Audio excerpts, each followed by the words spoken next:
Assalamualaikum warahmatullahi wabarakatuh. Perkenalkan, nama saya Yunita dari kelas 12 IPA 3. Di sini saya akan mempresentasikan tentang Persatuan dan Kesatuan pada masa reformasi periode 21 Mei 1998 sampai sekarang. Periode ini disebut juga era reformasi.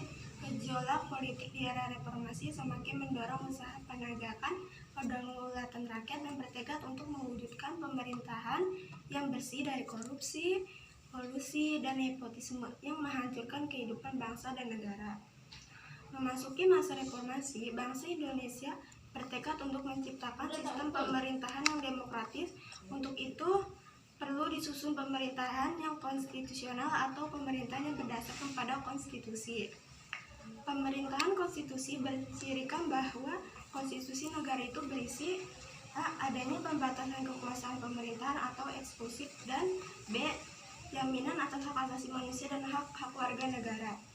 Berdasarkan hal itu, salah satu bentuk reformasi yang dilakukan oleh bangsa Indonesia adalah melakukan perubahan atau amandemen atas Undang-Undang Dasar 1945. Dengan mengamandemen UUD 1945 menjadi konstitusi yang bersifat konstitusional. Adapun diharapkan dapat membentuk sistem pemerintahan lebih baik dari yang sebelumnya. Amandemen atas UUD 1945 telah dilakukan MPR sebanyak 4 kali, yaitu pada tahun 1999, 2000, 2001, dan 2002. Perubahan UUD 1945 pada hakikatnya tidak mengaruh sistem pemerintahan Indonesia, baik sebelum maupun sesudah perubahan. Sistem pemerintahan Indonesia tetap presidensial, tetapi perubahan tersebut telah mengubah peran dan hubungan presiden dan DPR. Jika dulu presiden memiliki peranan yang dominan, bahkan dalam praktiknya dapat menekan lembaga-lembaga yang lain, kini UUD NRI tahun 1945 memberi peran yang lebih proporsional berimbang terhadap lembaga-lembaga negara. Begitu pula kontrol terhadap kekuasaan presiden menjadi lebih ketat.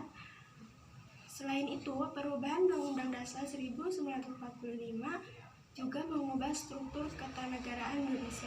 Jika dibandingkan dengan Undang-Undang Dasar 1945 sebelum diubah, maka UUD NRI 1945 terdapat penghapusan dan penambahan lembaga-lembaga negara.